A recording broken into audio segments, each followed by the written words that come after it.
when did you feel like you started making money consistently from comedy? November 2020. Lily Singh gave me a writing job when I desperately needed a writing job. That was enough money for me to hire an editor. TikTok was this new thing at the time. A comedian, Sahib Singh, was like, you should put your stand-up on there. I was like, oh, sure. I put it on there overnight, like 100,000 views, 800,000 views, 200,000 views. I was like, what the fuck? I kind of was like, okay, let's see what happens if I say I have a show in this city. Will I be able to sell tickets? Sure enough, like if I put, I'm coming to Houston, people in the comments are, you're coming to Houston, when are you coming to San Antonio? We're coming to Dallas, when are you coming, whatever. I was like, oh shit, like. People care. People care.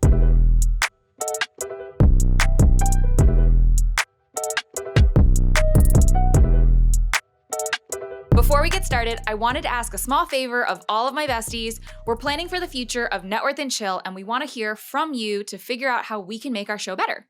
Visit voxmedia.com/survey to give us your feedback. Thanks. What's up, rich friends? Welcome back to another episode of Networth and Chill with me, your host, Vivian 2, aka your rich BFF and your favorite Wall Street girly. Now, I may fancy myself a comedian because I think I'm so funny, but I don't know if I would necessarily make the cut in the stand-up circuit. One joke doesn't hit and I'm staring into a pitch black audience of people with no laughter. I am in tears, I guarantee you, crying on stage. Fortunately, today's guest puts my comedic chops to absolute shame. He's a stand-up comic who has toured more than 80 cities, a former writer on Saturday Night Live, one of the funniest people on social media, and he's going on tour to prep for his upcoming Netflix special. Everyone, please welcome Nimesh Patel. Thank you very much for having me. I'm so excited for you to be here today. But before we get into the nitty-gritty finance talk of Comedy Land, I want to know, what is the funniest heckle you have ever gotten while performing? There's been a lot of funny heckles. I'll give you two. Okay. One, like, that destroyed me, and another one that I won the conversation. Okay. The first one, the one that destroyed me, it was Helium Comedy Club in Portland. And I'm always surprised by who comes to see me because, like, 70-year-old people come to see me. It's like, really? The 70-year-old woman was, TikTok has got everybody addicted to it. Okay. And the 70-year-old woman, I forget what I said to her. I was like, how old are you? She said she was 70. I was like, whoa. And I was just being rude. Yeah. She's like, I'll still kick your ass. Then the whole crowd just fucking lost their mind. I was like, God damn it, Nancy. And then we went back and forth for like 11 minutes. And I put it up on I'm not ashamed of losing a battle. I put it up on my Instagram, on TikTok, YouTube. And at the end of the show, like, we hugged and all that kind of stuff. She was super funny. Debbie cooked your ass. Yeah, she whooped my ass real strong. And then my favorite retort, I didn't capture it on the internet, I think, but I was at Knitting Factory back when Hannibal Buress used to run it. Yeah. This is like 5 or 6 years ago. No, probably longer than that. I just finished reading Of Mice and Men.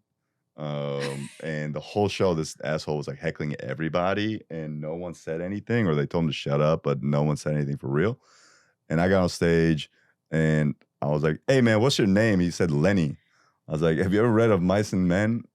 This doesn't end well for you. If you don't know Of Mice and Men, Lenny gets shot. Yeah. And the whole crowd fucking died and he never talked again. I was like, damn, I got him. Books are important. You know, like that.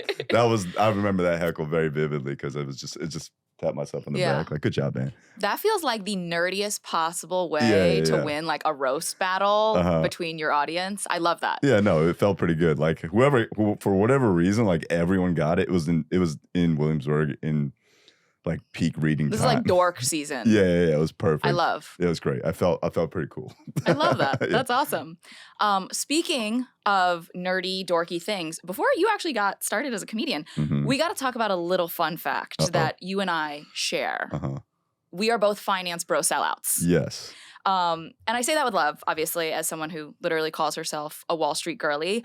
You came to New York to study finance at NYU and then eventually ended up working in private equity. Yes. So I went to school. I was at NYU pre-med my freshman year. I got like a 4.0 in pre-med freshman year. So I was like, well, I'm at Stern too. Like, let me transfer to Stern. Everyone's doing finance. Why not try it out? I had no idea what I was doing. Is that just because your parents wanted you to do that? Well, I wanted to be a doctor. I wanted to be a pediatric Yeah. cardiothoracic surgeon. And then I got a C+ in organic chemistry. Like, I was like, fuck those kids. But up until junior year. But sophomore year, I transferred to Stern, the undergrad business Yeah. program, because it was the best program there was. Yeah. And I was like, I got a 4.0. I'm sure I'll transfer in pretty easily. And then I subsequently found out, like, I don't know what any of this is. This doesn't interest me at all. I was just in it because I was there. Yeah. And so when I graduated in 2008, like, all my friends had recruited to... 2008? Yeah, tough year. That's why I do comedy. Tough year to, like, become anything. Yeah. And if you weren't a super strong student, which I wasn't, I was like a 3.4, 3.5 student, when all my peers, like 3.7, 3.8, 3.9s, they all went to like Goldman and Greenhill and Barclays and all the other big banks. And I was like, the fuck am I doing? And so I didn't recruit. I interned after graduating. Okay. At like the Economic Development Corporation in New York City. And there I was just like assisting people and interning. But then I had an interview with like their development team. These are like all ex-McKinsey people. Yeah. And I remember, like, how many napkins does Burger King sell in a year? That was that's like part of the interview. Like a consulting question. Yeah. And I'm like sweating bullets. I'm like, I could use some napkins now. Like, I had no fucking idea. And then I didn't become like an associate there or anything like that. Luckily, one of my friends manages a hedge fund, hired me as an intern, allowed me to like really pad my resume, basically. Yeah. Got an internship then I finally got my first research job at a hedge fund. Uh-huh. And that's coincided with when I started comedy, basically. Yeah. And by that time, I already made the decision that I wanted to do comedy. So, like, I could have been on this analyst path to be like a hedge fund analyst and like make buku money. But I was like, no, I'm going to chase this dream. Wait, can we talk about the dream chasing piece? So stupid. It's so stupid. Wait, but yeah, you're saying it's stupid, but like, talk to me. Like, you had this in your hand, right? Like, you had a guaranteed path to making a lot of money. Yeah. Were you not scared to be like, yeah, actually, I don't want money. I want to be a comic. The problem was, and the great thing was that all of my peers, and this, mind you, this is like, okay, a year and a half in, all of my peers were seeing like tremendous success, at least in terms of comedy, not monetarily. Not monetarily, certainly not. But like comedy-wise, like, oh, they were doing like Fallon, or they were doing a TV show here. They were doing like these big shows. I'm like, I'm shoulder to shoulder with these guys. I am just as funny. I think I could do it. And I'm putting my nose to the grindstone here. I can work. I can do it. And like, so now the day job was just that. It was just like, I got to pay rent. Yeah. I moved out my parents' house. I can eat halal food like every day off a truck. Like, I don't care. I want to do stand up. And I will never forget when I was at like a holiday party with this hedge fund. And it was like small funds, like 20 people. Yeah. And I remember at like 6 o'clock, I had to catch the train. It was in Irvington, New York. So it was like an hour outside of New York. And I had to catch the train to go to make it to my show that I had started. Mm-hmm. And I remember leaving that holiday party like just after eating the meal real quick. Yeah. And I will never forget the look the PM had, the head guy had on his face. He's just of disgust. Yeah. You're leaving this? Yeah. I'm like, yeah, sorry, I got to go tell these dick jokes. And that was it. And I credit my peers for being like super successful and making me feel like, oh, I can actually do something with this, you know? That's so interesting because you were at Stern, so you obviously had a lot of peers who went into finance. How did you build a network in comedy? Well, all my friends who were in Stern were also very successful in finance. So when their lives became the finance jobs, I wasn't seeing them all the time. You know, they were work. I remember one of my hedge fund friend, he was a banker at the time. We linked up one night to like get drinks. He fell asleep in the cab. like he was like a first year analyst. Guy. Yeah, he was just like talking in his sleep. I was like, bro, you're not gonna make it, dog. Like, you need to go home. Yeah, you need to go home. I don't do anything, you know. In comedy, it was just like, comedy, for better or for worse, is kind of a meritocracy. And I don't know how you gravitate towards the people you gravitate towards, but it is like a level playing field in the sense that everyone comes to the open mic. Sure, some of them might be wearing rags. I was wearing a suit because I was interning sometimes. But like, we're all still trying to tell the funniest thing. Yeah. And you gravitate towards. And I was just fortunate enough that a lot of my peers ended up becoming, and to this day, are like some of the most successful people in comedy for sure. Yeah. How long did you work in finance before you left, and how much were you making when you left? I was in, so my first finance job, 2010 at that hedge fund. Shout out to Ron and those guys. Shout out Ron. I have a funny story about working there. I was probably making like 55K plus like 5K bonus because I was a research assistant. Oh, okay. I wasn't. You an weren't analyst. a big hotshot yet. No. I was there for like 9 months, 8 months before they were like, you don't want to do this. You leave every day at 5 and you're like hungover when you come in. Like, get the fuck out of here. Yeah. Because everyone there was like MIT, Wharton, like super smart, stern, like ready to go. I was like, this shit is nonsense. Why am I doing this? And I was building models. Like the head PM put me on like building models. It's certainly not an easy job. Yeah. So I was on the way to becoming an analyst if I could prove myself. That was like 9 months. I was making like 65K.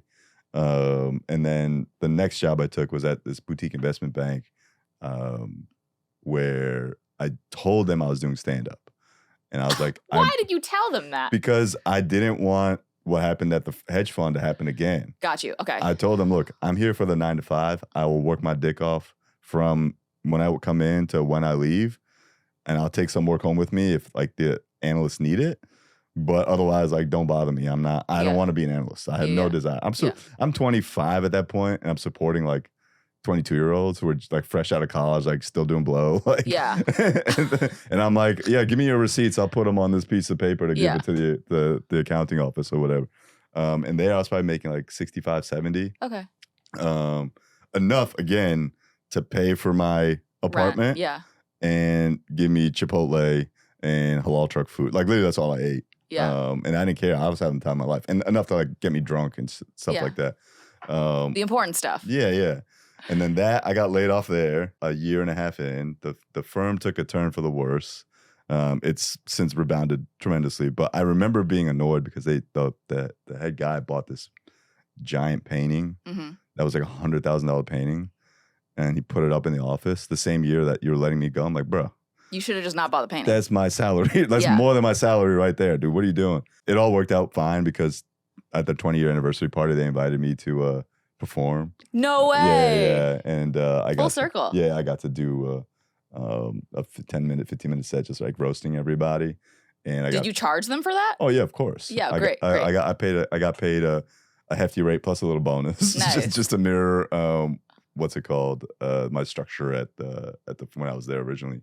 And I was there for like a year and change, and then I got laid off there, and then I got an executive assistant job at a family office. So that's like the kind of private equity kind of structure that it was. We were running money for 2 billionaires who wanted to invest in sub-Saharan Africa. And I was like, listen, I do comedy. I'm very good at, this assistant stuff. And if you need me to do anything else, I'm happy to do it. Yeah. A year in, it was like very clear. I was like underemployed in the sense I wasn't doing anything. Yeah. Assisting one CEO wasn't that intense. Yeah. I was like, let me do some investing analysis and stuff. Yeah. Okay. So I just called up my boy at KKR. No, he's at TPG. And I was like, hey, let me get your, investment criteria questions. And he was like, all right. So he just sent me like a 20-page thing.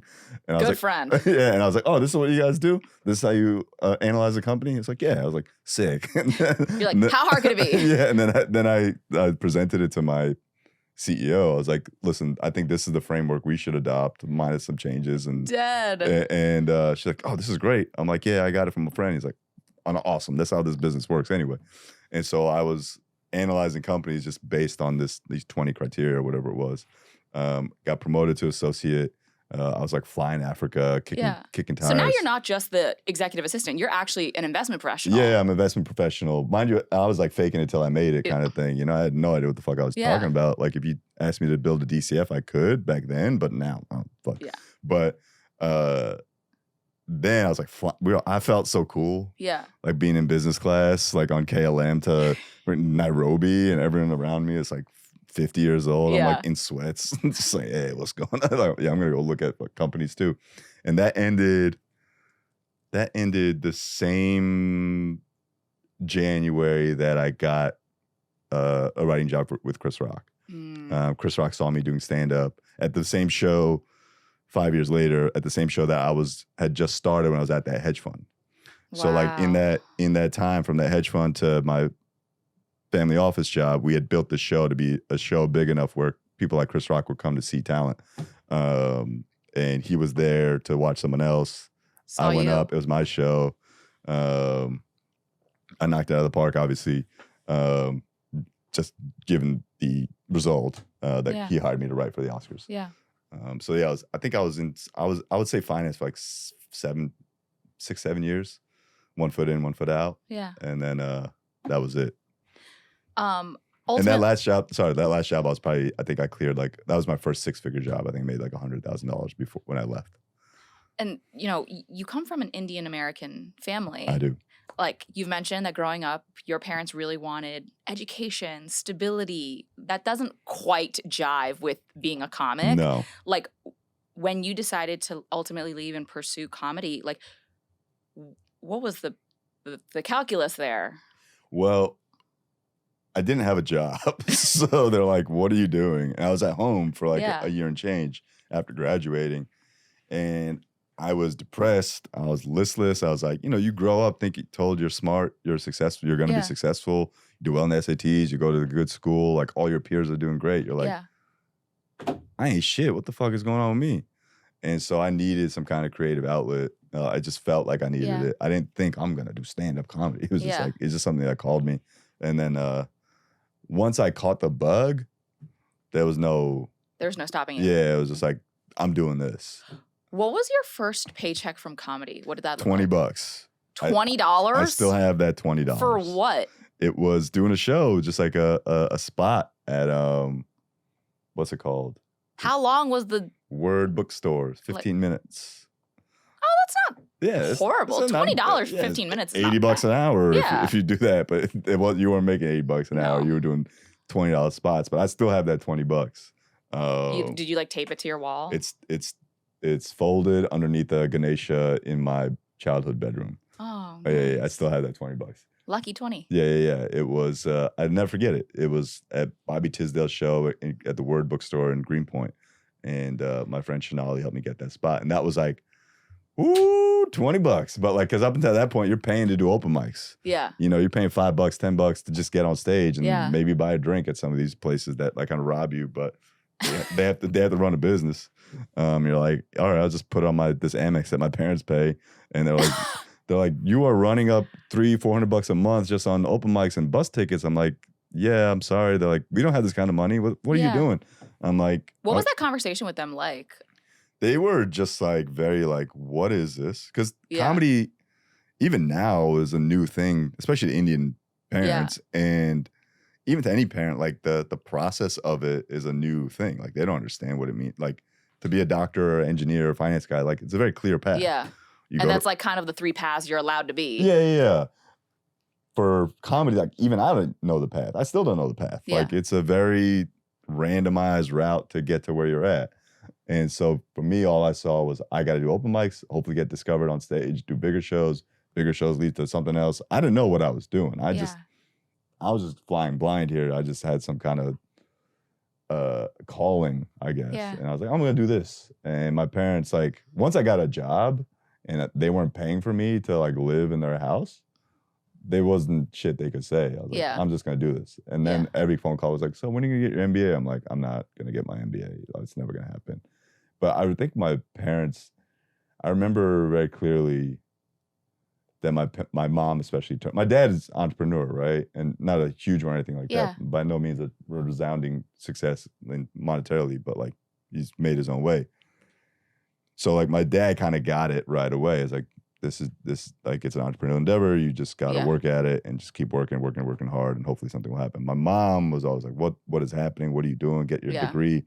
But when I got fired from the hedge fund job, I remember talking to her and she was just like, it's going to be okay. Just collect unemployment, get another job. You'll be fine. I'm like, who is this lady?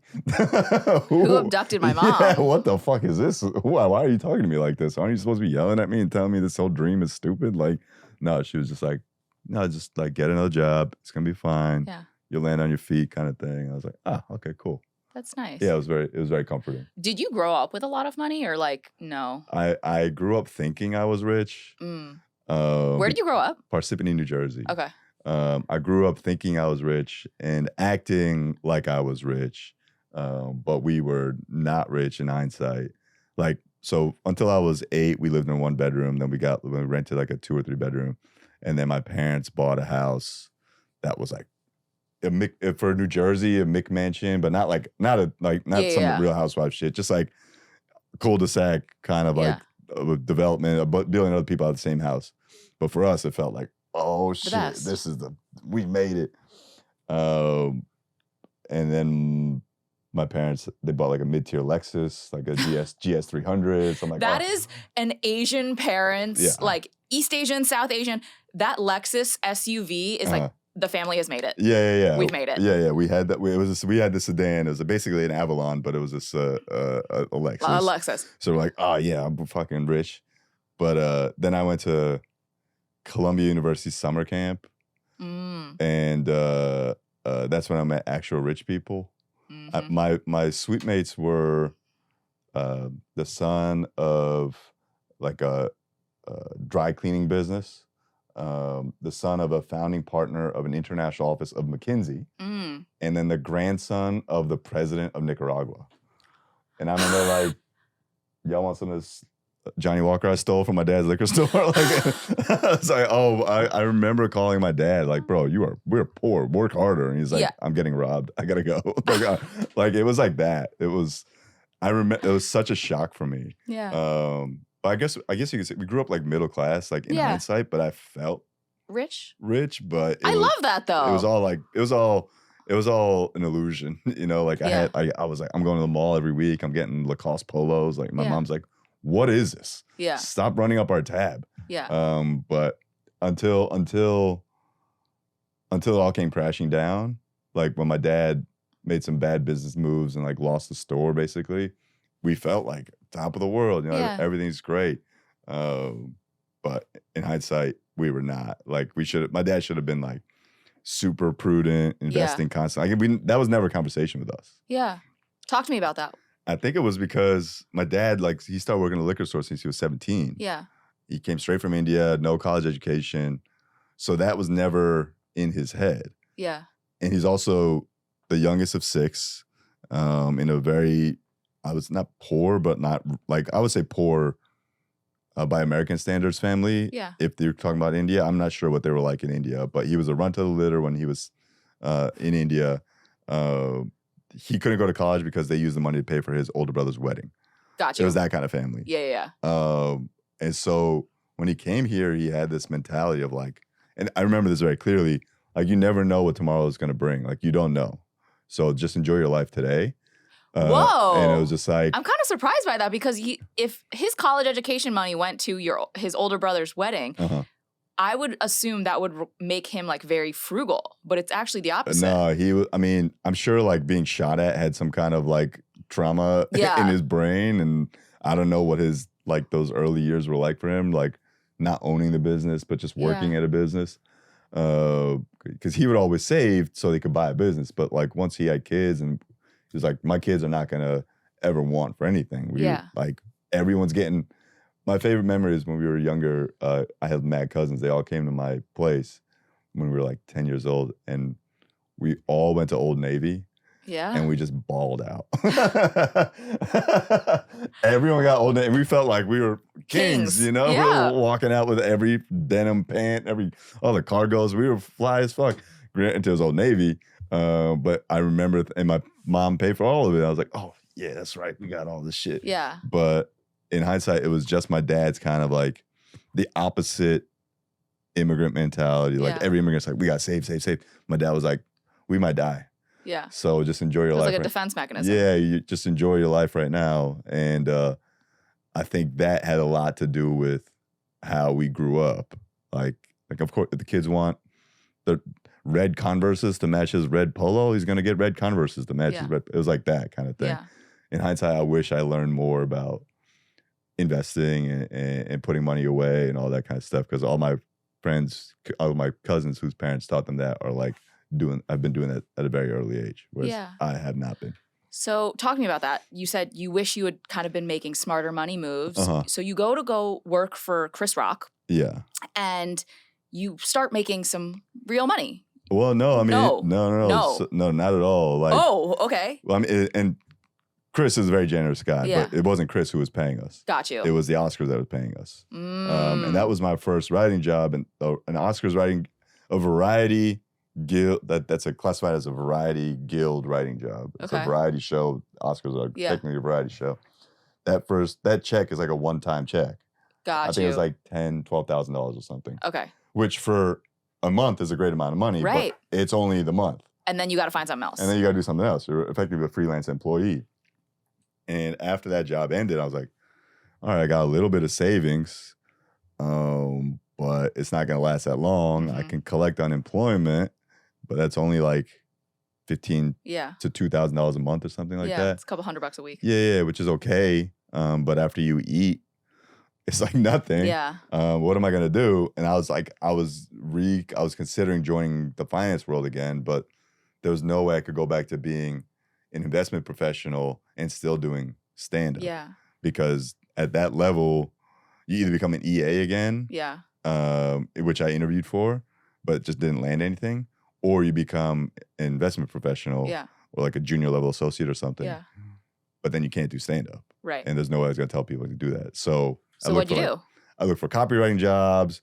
I got an odd job here, an odd job there, writing wise. Hassan Minhaj hired me to write on the Congressional Correspondence Dinner.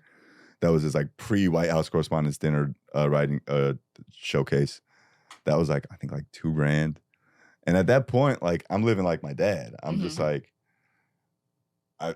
there's in the back of my head, I'm like, this is crazy. I don't know what money's gonna happen, but this is the dream. This is what I thought was gonna happen. I'm gonna do stand-up. I'll make a few bucks to do stand-up. And I had a very understanding girlfriend, now my wife, who was just like, who was also working. So the pressure of like constantly paying for rent wasn't as present, but it was still there. Was she your sugar mama at the time? Yeah, for sure. Yeah, for sure. She was, like groceries, all the stuff that we were doing. Yeah. So, wow, she's literally an angel investor in you. Yeah, no, for sure. Super seed early, whatever it is. What was I saying? Yeah, so like those few months, I was like, this is the dream. I'm going to do this. Yeah. It'll be okay. And for like a few months, it wasn't. But then that was June, that was 2016. Yeah. 2016, summer 2016 goes by. I'm like, all right, now I really have to figure something out because I don't have a job and money's running out. And then you hit a break? Awkwafina, Nora from Queens, Nora Lum, that same show that I had started, I'll call it Broken Comedy is the name of the show that I started with my friend Michael Che and Mike Denny. That show, this woman used to come there named Tina, and she ended up being a producer on Awkwafina's Go 90 talk show. Go 90 was like a Verizon effort to be in the digital media space. She was one of the first people to have her own talk show on that platform. They hired me to be one of the writers for that show. And that was the sign I needed from God to be like, all right, just do comedy. Yeah. It's gonna work out. Yeah. And that was it. And that was like $3,000 for that 1 month writing gig. But I was like, that's enough. Yeah. That pays my portion of the rent. And I can eat a little bit. A little bit. Yeah. And we're not saving any money. We're not doing anything like that. But fuck it. Like, it's going to work out. And that was it. And it's just like a kind of leap of faith there for sure. When did you feel like you started making money consistently from comedy? I had a SNL job was the first and only job that I had that was paid me consistently doing comedy. Yeah. And that was 8 months from September 2017 to May 2018. Yeah. Everything before and everything after has just been like, what the fuck is going on? Yeah. Like I've had some writing gigs, but they were always like short term kind of thing. Whereas SNL felt like it was going to be there for a while. Yeah. Unfortunately, it was only there for a year or a season, but that was like, okay, now I'm good. I'm doing great. Like residuals are strong. When you started working there, like you finally have money coming in consistently. How are you budgeting it? Were you spending, splurging, like saving? I was. I wish I could recall. I wish I could say I was saving a lot, but I don't think I was. Like, I saved a bunch, but at the end of the season, I spent a lot because we were. Hey, I thought I was gonna not stop. Yeah. Again, like I was like, I fucking made it. I'm at SNL. Like this is I'm the first Indian ever here. You are. That was amazing. It just felt like I'm on top of the world. And they have these great after parties. And like I invite my friends, my cousins, whatever. I'm paying for all the dinners. Yeah. And like, that adds up fast. Do you feel like because of your Indian American background, you felt a need to like ball out the way your dad did? Yeah, no, for sure. I'm like, and I'm not trying to brag. But it was all very foolish. Yeah. You know? You're like, I regret this. Yes, hugely. Because those $500 dinners add up. Yeah. You do them 3 times a month. There's half a check gone. Yeah. But money I was saving money, but I wasn't putting it away in the market. I think I had a couple grand in the market at the time. I was putting a lot away in cash. Because I didn't know what to put my money in. I was like, rather than fuck that up, I think yields were like 0 at the time, but it was like 2% or something. But in April of 2018, my wife, her sister, and our brother-in-law, let's go on safari. And I'm like, all right. That sounds expensive. Yeah. All right. It was like $20,000. And I was like, that's a lot of money to just put away. And I also was saving for a ring. And so you're like, do you want to get engaged? Yes or no? Yeah. Like this is the ridiculous thing. But all right, safari is like a once in a lifetime kind of trip. I mean, it's not. I'm gonna go again for sure. But it was awesome. And this time we'll ball out. Yeah. So it's gonna be a few years, but until we go back. But even 20 grand felt like a lot of money. That is an insane amount of money. But it was like an insane trip. I was just thinking about it just now. Like, it was freaking Jurassic Park. Yeah. Like, we saw all the animals line up at a lake, and John Williams is playing. Like, this is insane. And like, it's so quiet. But all that to say, like, all that money is gone. Like, you spent all of it. It was spent. And I don't regret. I joke when I say I regret some of it, but those like. My family got to meet Kenan Thompson, you know. My friends and I were like, "That's Kevin Hart, and that's Gal Gadot." And granted, she's Gal Gadot, so she's a little iffy now. But at the time, was very cool. She was cool. You know, that's Charles Barkley. Like everybody, you know, all my friends got to live that life for a little bit. Yeah. And that was a lot of fun, and I felt very good. Yeah. I felt like, hell yeah, we're fucking balling out, living the dream right here. After SNL, did you feel like there were a bunch of brands and opportunities just coming banging down your door? No, it was. Whoa, really? It was, the doors were closed. Because when you're at the show, at least for when I was there, if you're first year in, like, don't be taking Jameson offers. Don't be taking offers to do whatever with whoever. Like, there's good people gonna come at you, but you're focused on the show. Yeah. And I again, like, I'm not privy to this, but I imagine something like the show controls who's gonna do what. Yeah. And who's gonna be allowed to do something. Yeah. Because you are the show still. Yeah. And so, like, I think I got 1 or 2 offers. I know Jameson, or I think Doers or something, wanted me to do something or asked me to do something. And the show was like, no, we don't think that's a good idea. I was like, okay, cool. But it wasn't a lot of money. It was like maybe $3,000 or $4,000 at the time. But not enough to give up your check. Yeah, no, not at all. Yeah. And then after the show, it was like, all right, well, he's not at the show anymore. Why is he important? You know what I mean? It's irrelevant of who this guy is. And this was, I don't know when influencer marketing took off, but I know I was not an influencer. My Instagram was like maybe like 5,000. I don't know what it was at the time, but nothing important, nothing like eyeballs are on me constantly kind of thing. So even if they wanted to, even if my profile was 10x what it was at the time, like, I don't think they would have drawn any eyeballs for sure. Talk to me about the influencer piece of it. You have a large social following.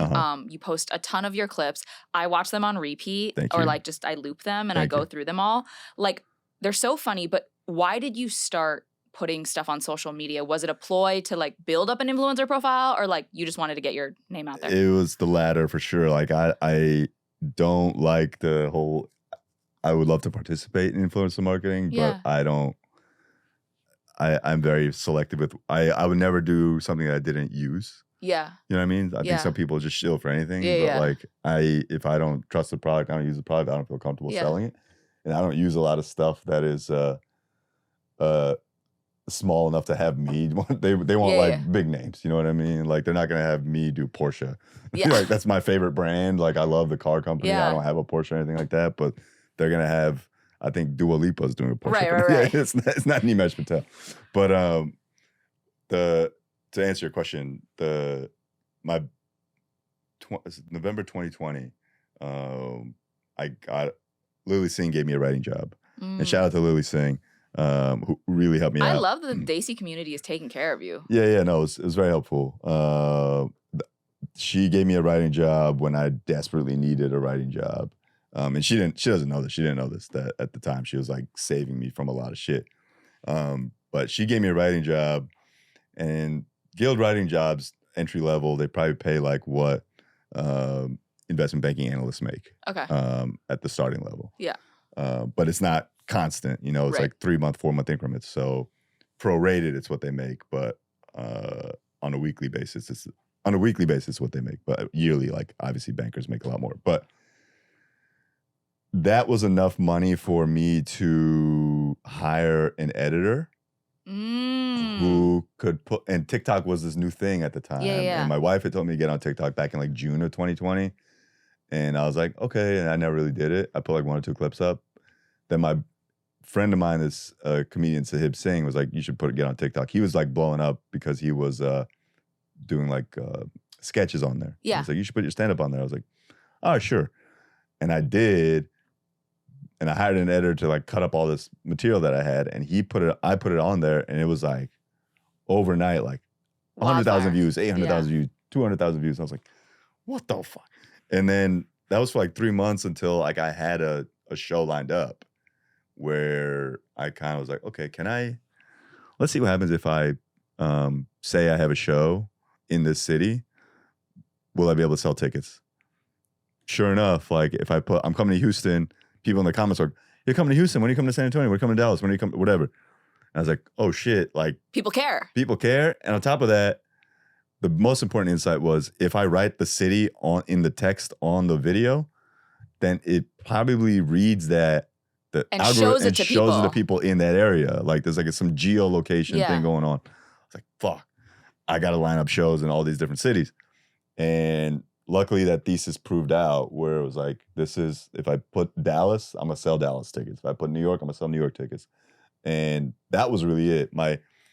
I was free because I didn't have to constantly worry about money.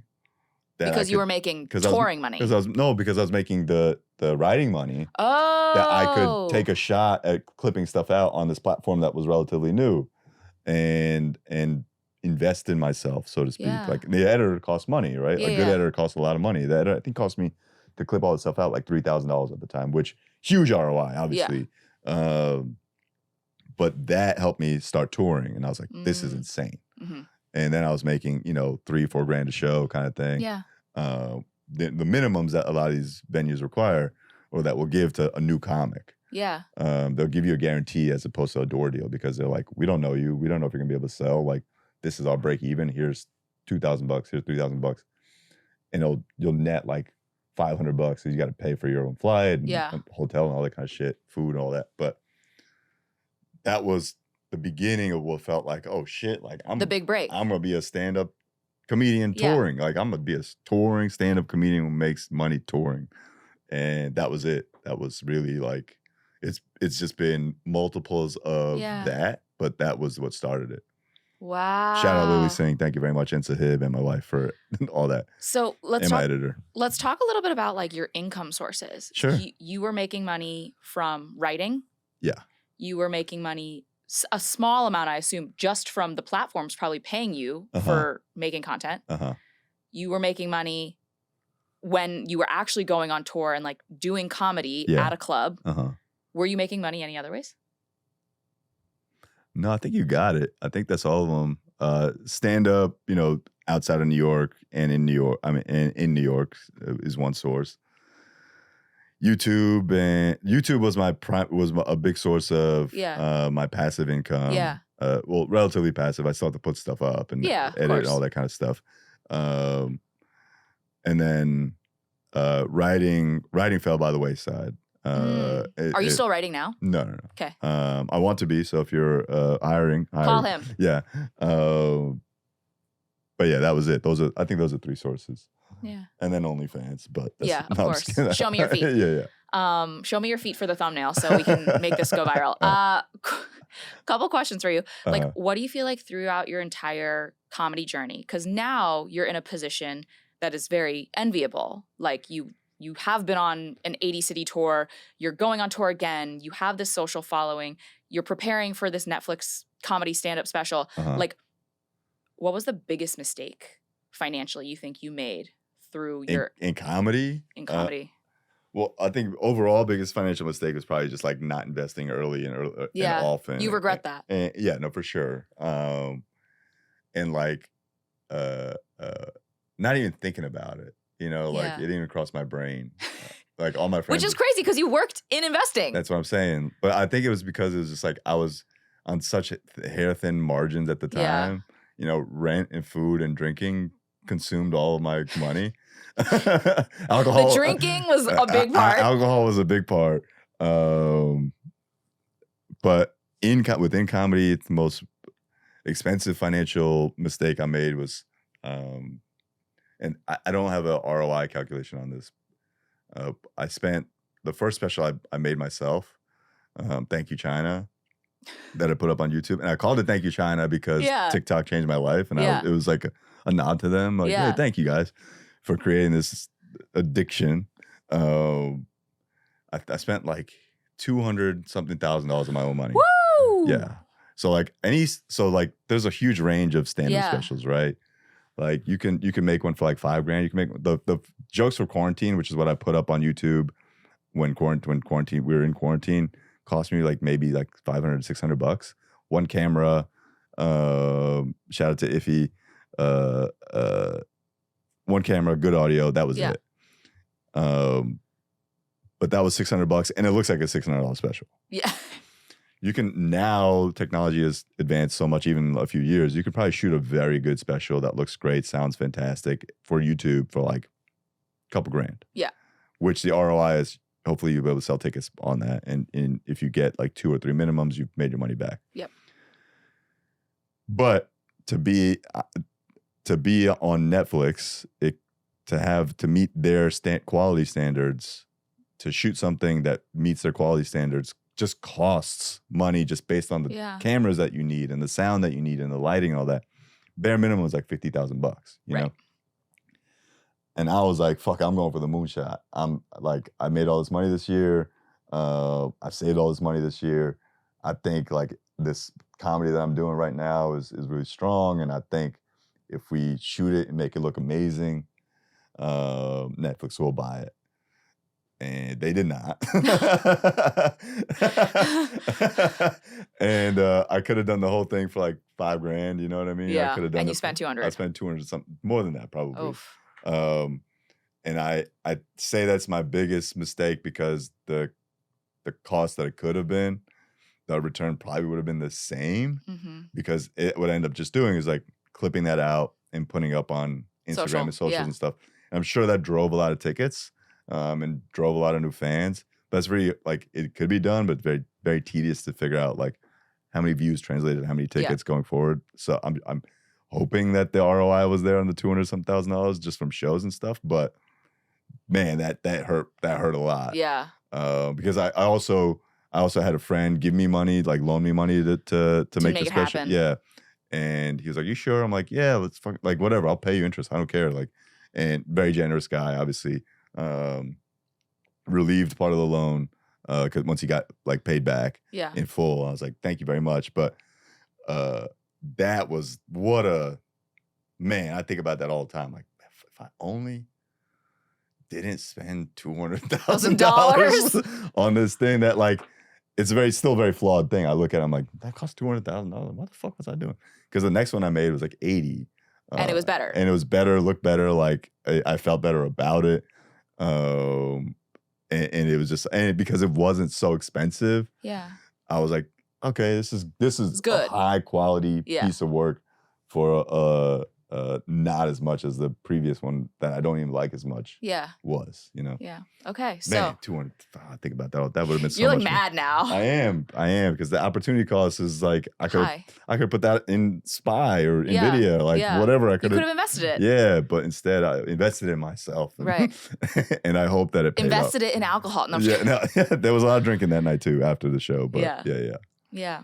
Okay, that's great advice. Like, make sure the investments you're making have an ROI that's actually going to justify the cost. Yeah, I thought that it was. I was so sure. Yeah. Netflix was going to buy this thing. Yeah. It's like, there's no way. It looks better. The comedy's better. I'm hot right now. Like, there's no way they're not going to buy it. They're like, nah, dog, sorry. I was like, fuck. What advice would you give to young comedians who want to break into this industry and knowing what you know now?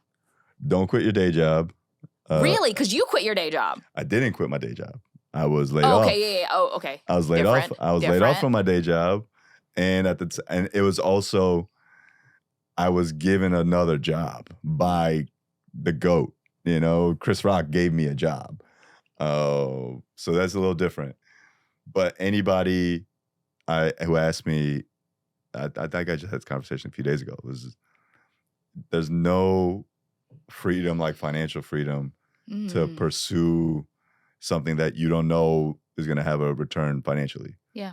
Like I shout at Lily Singh a lot because that any writing job that I had freed me up creatively, freed any day job that I had, and all the hedge funds, and granted some of them ended the way I wouldn't have liked, but hedge fund, investment bank, family office, like I was the most creative then because I did not have to think about where I was going to eat, how I was going to eat, and where my money was going to come, like how I was going to pay rent, how I was going to hang out with my friends. Like I did not have to worry about that at all. Yeah. My brain was just like, what are the jokes? Yeah. What's funny? And I always say that to people who are like, man, I'm going to quit my job and do comedy. I'm like, why the fuck would you do that? Yeah.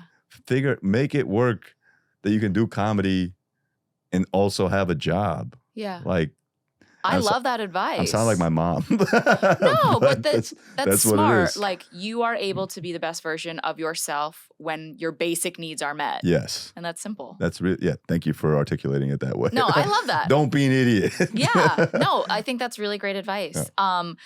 Thank you so much for taking the time. Oh, smooth. Thank you very much for having me. Yeah, to chat with me. Talk to me a little bit about where people can expect you next, where we can find you on tour, how we can get tickets. For sure. Thank you very much for asking. The tour is just a work in progress tour right now. In that I'm going to be on stage with like a bunch of unformed shit. But it will be funny. I've started in New York and it is funny. I'm findingnimesh.com. I'm going to Madison. I'm going to London. Miami's next. Miami's first. Miami's first. 305. And then Madison. Where else am I going? London, Cleveland, everywhere. I'm going everywhere. Yeah. But findingnimesh.com. Findingnimesh.com. Yep. We'll put it in the show notes. Please. Thank you so much for being here. Thank you very much for having me. Hey, I have a little favor to ask all of the besties. The Networth and Chill team is planning for the future of the show, and we want our listeners to be a part of the conversation. That's why we're hoping you'll help us out by filling out a brief survey. Your feedback will help us figure out what's working, what's not, and how we can make Networth and Chill even better. Just visit voxmedia.com/survey to give us your feedback. That's voxmedia.com/survey. Thanks for tuning into this week's episode of Networth and Chill, part of the Vox Media Podcast Network. If you liked the episode, make sure to leave a rating and review and subscribe so you never miss an episode. Got a burning financial question that you want covered in a future episode? Write to us via podcast@yourrichbff.com. Follow Networth and Chill Pod on Instagram to stay up to date on all podcast-related news. And you can follow me at yourrichbff for even more financial know-how. See you next week. Bye!